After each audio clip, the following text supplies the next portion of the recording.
Hello everyone and আসসালামু আলাইকুম। আশা করি আপনারা সবাই অনেক ভালো আছেন। আজকের রেসিপিতে থাকছে চিকেন মোমো। আজকে আমি আপনাদের চিকেন মোমো তৈরি করে দেখাবো আটা দিয়ে। ময়দা ছাড়াও কিন্তু আটা দিয়ে খুবই মজাদার এই চিকেন মোমো রেসিপিটি তৈরি করে ফেলা যায়। অনেকেই মনে করে চিকেন মোমো শুধু ময়দা দিয়েই করতে হয়, আসলে তা কিন্তু ভুল। আপনারা কিন্তু ময়দা যদি না থাকে ওই ক্ষেত্রে কিন্তু আপনারা আটা দিয়েও কিন্তু আপনারা চিকেন মোমোটি তৈরি করে ফেলতে পারেন। আজকে আমার রেসিপিটি যদি আপনারা পুরোপুরি ফলো করেন তাহলে খুবই সহজেই আটা দিয়ে আর ঘরোয়া উপকরণ দিয়েই মজাদার এই মোমো রেসিপিটি তৈরি করে ফেলতে পারবেন।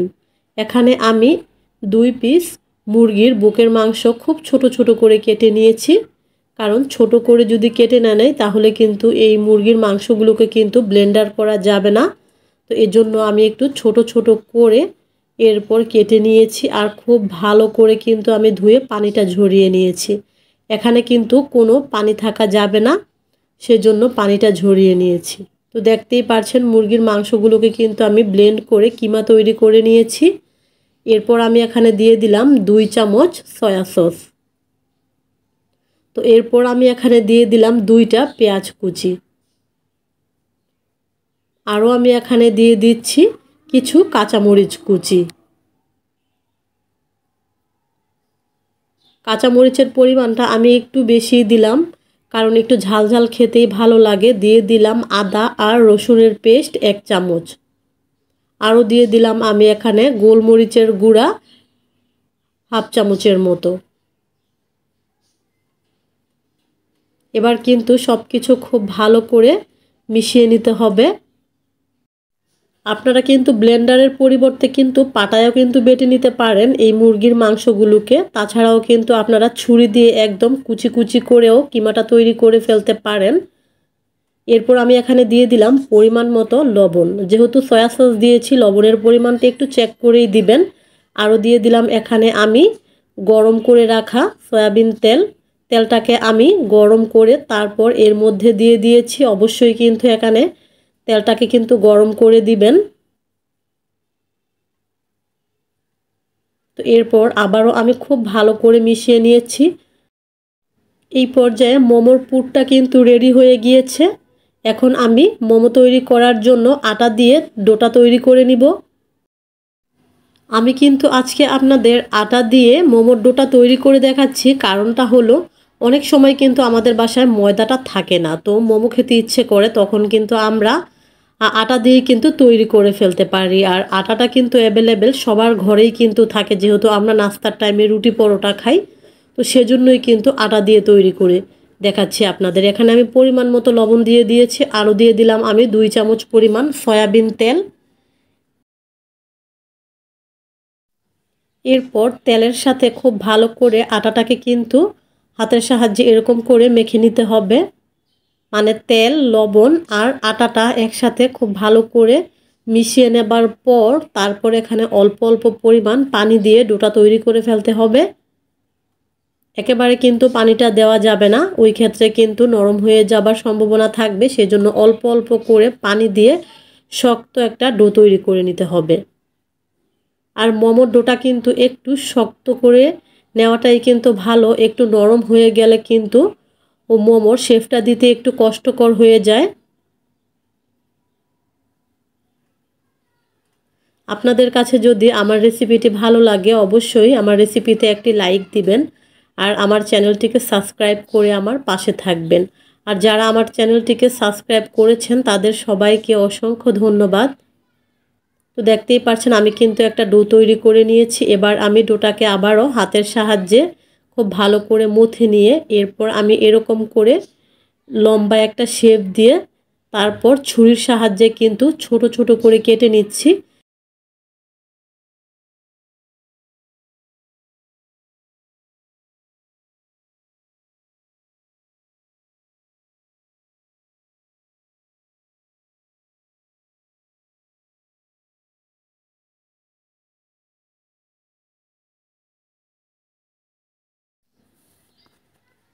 এবার আমি উপরে একটু আটা ছিটিয়ে এরকম ছোট ছোট গোল গোল করে শেপ দিয়ে নিচ্ছি। এগুলোকে এবার আমি বেলে নিব।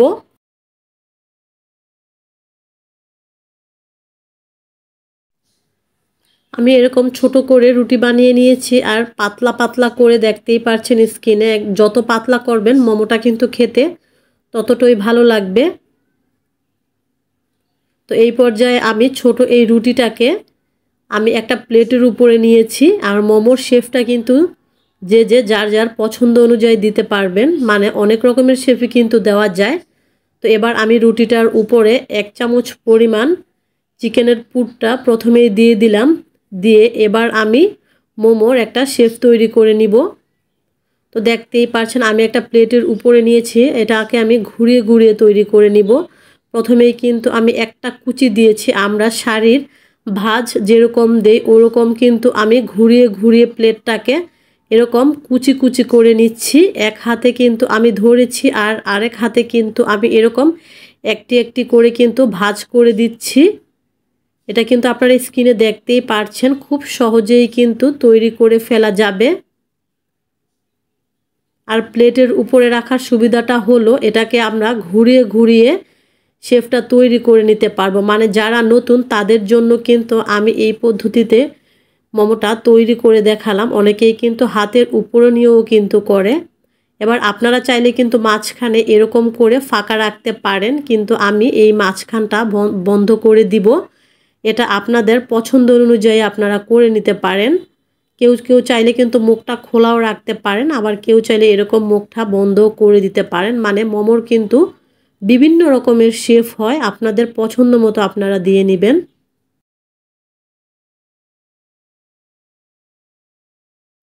তো একটা মোমো কিন্তু এখানে তৈরি হয়ে গিয়েছে। তো আমি আপনাদের সুবিধার জন্য আরেকটা মোমো তৈরি করে দেখাবো।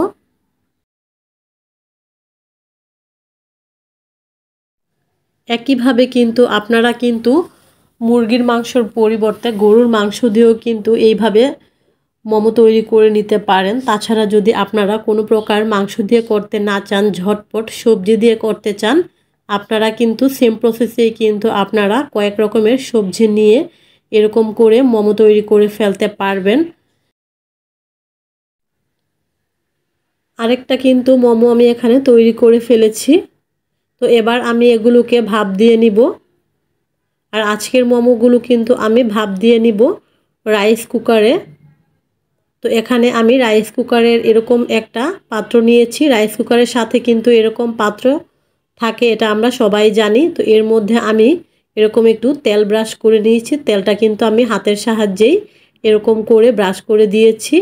এরপর আমি মোমোগুলোকে কিন্তু এই পাত্রটার মধ্যে কিন্তু দিয়ে দিব। আর আমি কিন্তু রাইস কুকারের আরেকটা পাত্রের মধ্যে কিন্তু পানি কিন্তু বসিয়ে দিয়েছি। খুব বেশি পানি কিন্তু এখানে দেওয়া যাবে না। আমি 2 কাপ পরিমাণ পানি দিয়েছি। খুব বেশি পানি দিলে কিন্তু মোমোর উপরে পানি চলে আসবে, সেজন্য আমি 2 কাপ পরিমাণ পানি দিয়ে দিয়েছি। দিয়ে এরপর আমি মোমোগুলোকে বসিয়ে দিয়েছি। এরপর আমি ঢেকে দিয়েছি। প্রায় 15 থেকে 20 মিনিটের মধ্যেই কিন্তু মোমোগুলো কিন্তু হয়ে যাবে। তো দেখতেই পারছেন আমি 20 মিনিট পরে আমি ঢাকনাটা খুলে আপনাদের দেখাচ্ছি। খুব সুন্দর করে কিন্তু মোমোগুলো কিন্তু হয়ে গিয়েছে। আপনারা যদি এরকম রাইস কুকারের মধ্যে যদি করতে না চান, ওই ক্ষেত্রে আপনারা যে কোনো হাঁড়িতে কিন্তু আপনারা পানিটা বলক উঠিয়ে, মানে হাঁড়ির উপরে আপনারা যে কোনো প্লাস্টিকের চালনি দিয়েও কিন্তু আপনারা মোমো তৈরি করে ফেলতে পারবেন। তো এই পর্যায়ে দেখতেই পারছেন আমি মোমোগুলোকে সার্ভ করে নিয়েছি।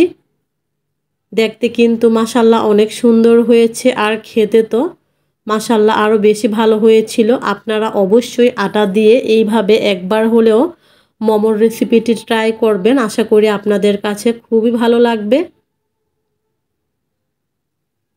আজকের মতো এখানেই বিদায় নিচ্ছি। সবাই খুবই ভালো থাকবেন আর সুস্থ থাকবেন। আর এইভাবে আটা দিয়ে একবার হলেও মোমোর রেসিপিটি আপনারা ট্রাই করবেন। আশা করি খুবই ভালো লাগবে। আল্লাহ হাফেজ।